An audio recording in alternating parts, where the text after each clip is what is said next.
Eunice Kathleen Wayman was born in 1933 in the tiny town of Tryon, North Carolina, and she would eventually become known under the stage name that shook the world, Nina Simone.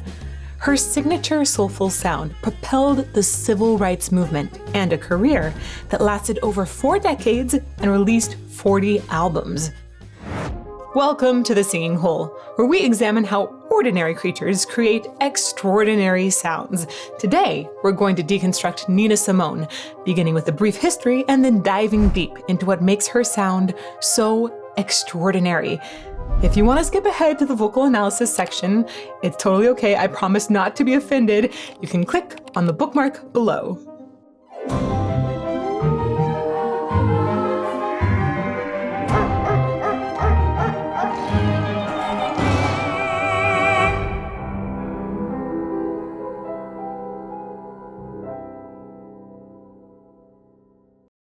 Eunice was raised by a mother who was a Methodist preacher and a father who was a struggling entertainer, among other things. One of 7 children, Eunice defined herself at a very young age with her dazzling talent for the piano, which she began playing at the ripe old age of 3. Her talent was remarked upon not only by her family, but also by wealthy white patrons, including a local piano teacher who offered piano lessons. Miss Mazzy taught the love of classical composers, in particular, Bach. While recalling this time, Nina said, "Once I understood Bach's music, I wanted to be a concert pianist. Bach made me dedicate my life to music, and it was that teacher who introduced me to his world." Young Eunice dreamed of becoming the world's first Black classical pianist. She graduated valedictorian from her high school and attended the Juilliard School of Music in 1950, where she spent the next year and a half working towards her dream of attending the prestigious Curtis Institute of Music in Philadelphia. However, her dreams were dashed. She was rejected. Eunice was crushed, and for the rest of her life she suspected that her application had been denied because of racial prejudice. As an alumni, I personally think this was one of Curtis's biggest mistakes. I can't speak to whether or not the decision was racist in nature, but in many ways, I think that Nina found a more brilliant path forward than even she could imagine at that time. Dropping her plans for a classical piano career, Eunice took a job playing at a club in Atlantic City. The second night there, the manager told her she would be required to sing as well. She had never before considered a career in singing and had no vocal training. So it wasn't until this moment, at 21 years old, that her voice began to emerge. She decided to take a new name to perform under, partly to hide her involvement with the devil's music from her family. She took her first name, Nina, meaning little one, and the surname Simone in honor of actress Simone Signoret. Thus, Nina Simone, the singer, was given birth. She sang and played a huge variety of music, often accompanying herself in a classical style, but combining folk, gospel, and jazz-inspired singing. This unique mixture of musical styles became part of her signature sound. Her Midtown performances quickly gained in popularity and led to her first recording contract with Bethlehem Records. In 1959, she released her first album along with her first big hit, a rendition of George Gershwin's I Loves You, Porgy. I've got my Porgy. Yes, I loves you, Porgy. Other hits include I Put a Spell on You, My Baby Just Cares for Me, Don't Let Me Be Misunderstood, and more. After leaving Bethlehem Records, she recorded for Colpix, Philips, and later RCA, and began a flourishing concert career. Simone became politically active in the 1960s as the civil rights movement unfolded. The death of 4 young Black girls in a church bombing and the assassination of civil rights leader Medgar Evers resulted in her outraged protest song, Mississippi Goddamn. Alabama's got me so upset. Tennessee made me lose my rest. And everybody knows about Mississippi, goddamn. Nina said, Nightclubs were dirty, making records was dirty, popular music was dirty, and to mix all that with politics seemed senseless and demeaning. And until songs like Mississippi Goddamn just burst out of me, I had musical problems as well. How can you take the memory of a man like Medgar Evers and reduce all that he was to 3.5 minutes and a simple tune? That was the musical side of it I shied away from. I didn't like protest music because a lot of it was so simple and unimaginative. It stripped the dignity away from the people it was trying to celebrate. But the Alabama church bombing and the murder of Medgar Evers stopped that argument, and with Mississippi Goddamn, I realized there was no turning back. The song was banned in some states in the South, but she would forever continue to use her musical platform to voice her opinions.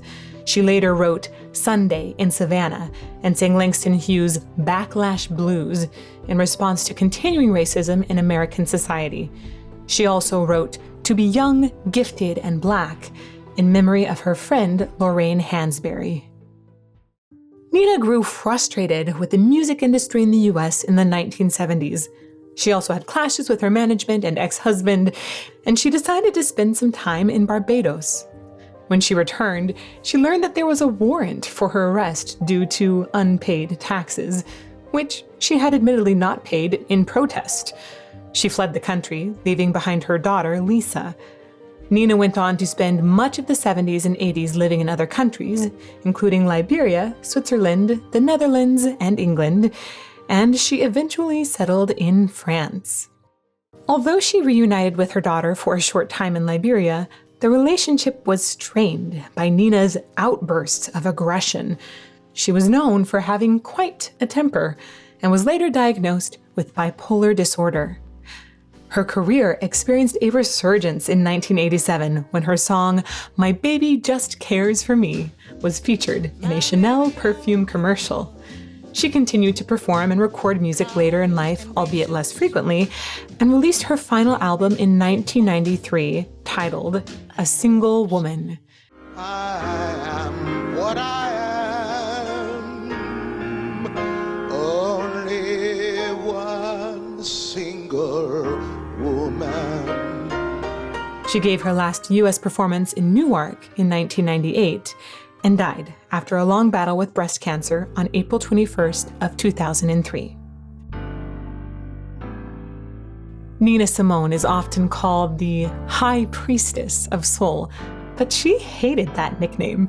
In her autobiography, she wrote, "If I had to be called something, it should have been a folk singer, because there was more folk and blues than jazz in my playing." With over 1 million CDs sold and high-profile placements in TV and film like this one in The Thomas Crown Affair, All on them day, but the rock cried out. I can't hide you, the rock cried out. Nina Simone's music continues to expand in reach. Rolling Stone magazine named her one of the 100 greatest singers of all time. Let's take a deeper look now at her music and voice and examine why it's so extraordinary. Nina Simone's ability to deliver a powerful and poignant message through song is her greatest musical attribute. It was this ability that led to her becoming a leader in the civil rights movement. But there are lots of elements that go into the creation of that message, and we're going to break each one down. When we look deeply at Nina Simone's music, we must first recognize that before she even began her journey as a classical pianist, she was attending revivals and surrounded by gospel music. The foundation of gospel is in spiritual songs with influence from African music as well, and it has much in common with the blues and soul. And when we look closely at the improvisations that Nina Simone played with, it's clear that there is a heavy gospel influence. Many people mistakenly think Nina's improvisations originated from jazz. Sure, she was heavily influenced later in life by jazz and especially idolized Billie Holiday, but these improvisations have more in common with gospel music and even some African and Nigerian music than jazz. Thus, we hear a different style of utterances and exotic scales. Just listen to this example of improvisation.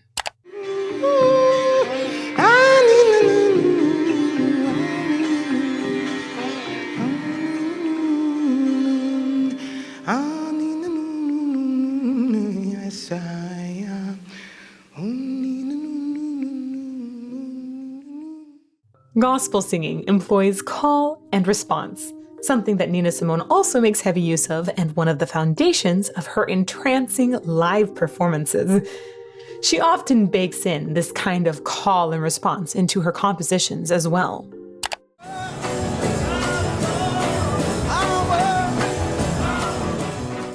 It's also essential when first looking at Nina Simone's music that we recognize she was profusely trained just as a pianist, but not as a vocalist. Even Nina herself says, "I never set out to be a singer, so I don't think much about singing."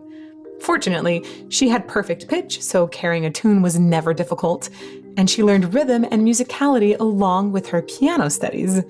Nina's songs often have extensive piano embellishments, reminiscent of Debussy arpeggiation, and fugue-like patterns harkening back to her first love of Bach.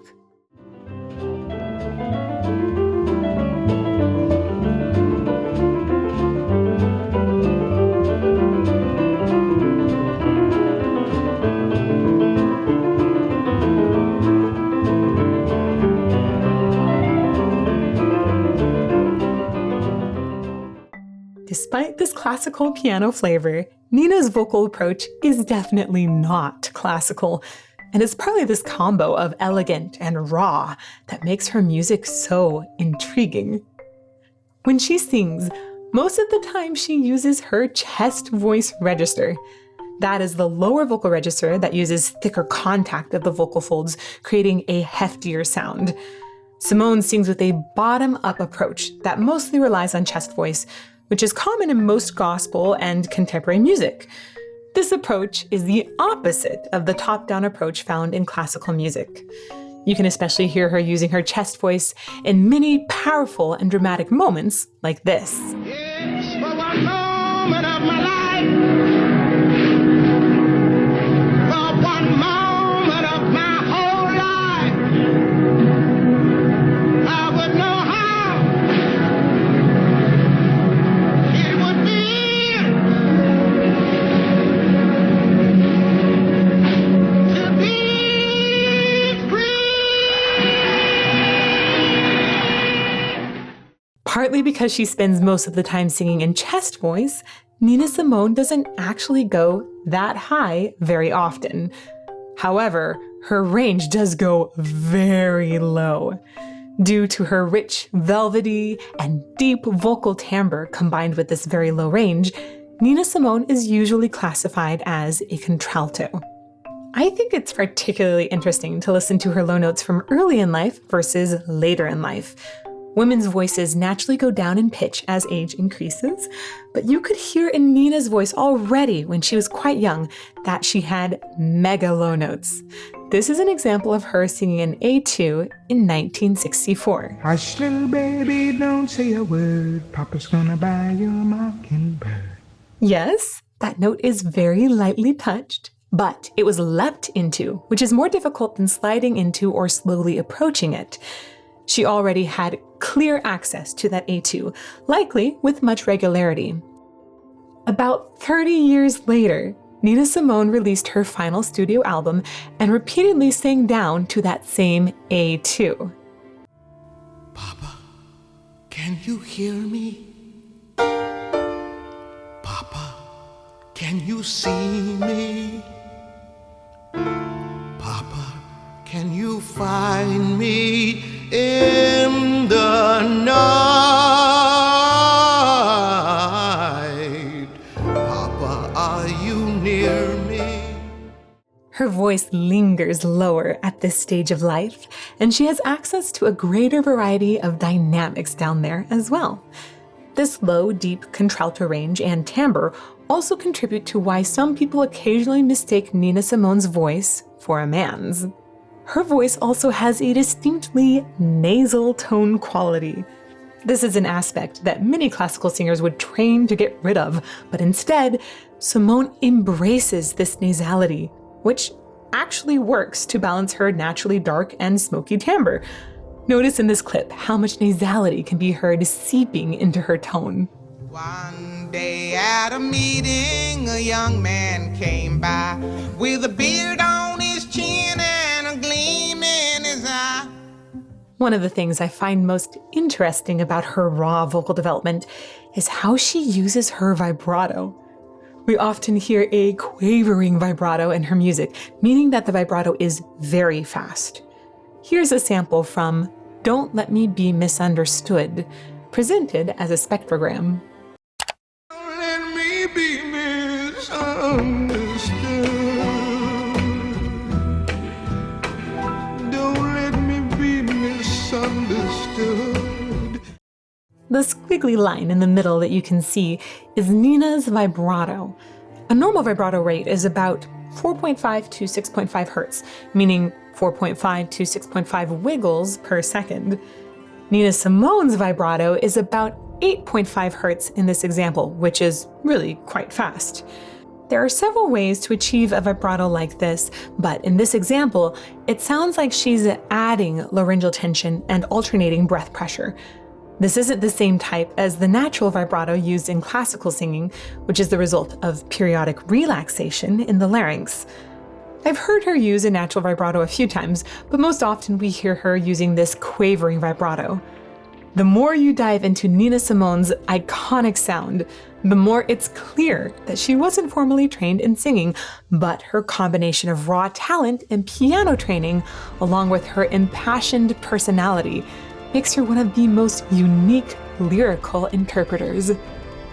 Nina Simone is able to sing just one word or phrase and communicate enormous emotion. There are moments when Nina will purposefully let disturbances into the sound and bend the pitch to elicit a painful heart tug. I want you to walk down Freedom's road.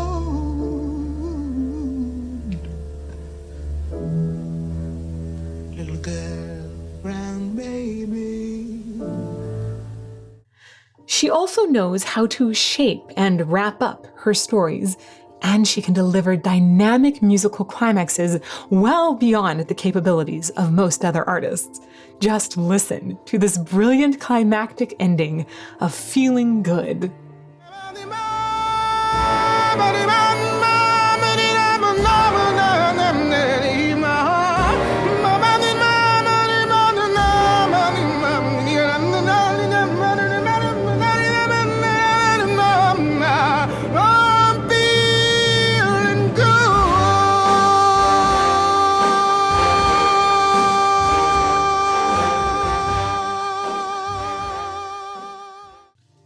Perhaps the most victoriously disturbing storytelling that Nina Simone achieves is in her version of Strange Fruit. She combines many elements we've discussed, including pitch bending, distortion, dynamic variation and climax, expressive vibrato, chest voice power, musicality, and piano arrangement skill. The result is a slower, more painful interpretation that leaves an imprint on the listener's soul. Here is a fruit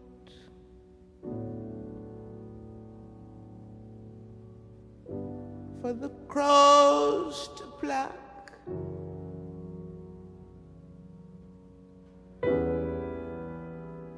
For the rain to gather, for the wind to suck, for the sun to rot, for the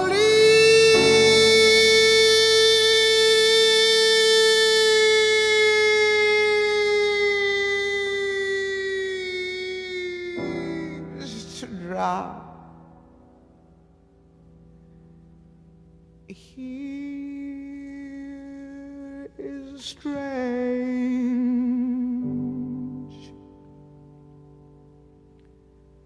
and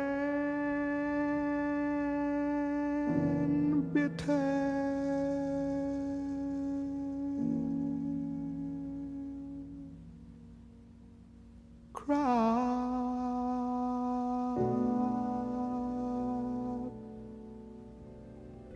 If you listen to no other song all the way through from Nina Simone's catalog, I recommend completely listening through Strange Fruit.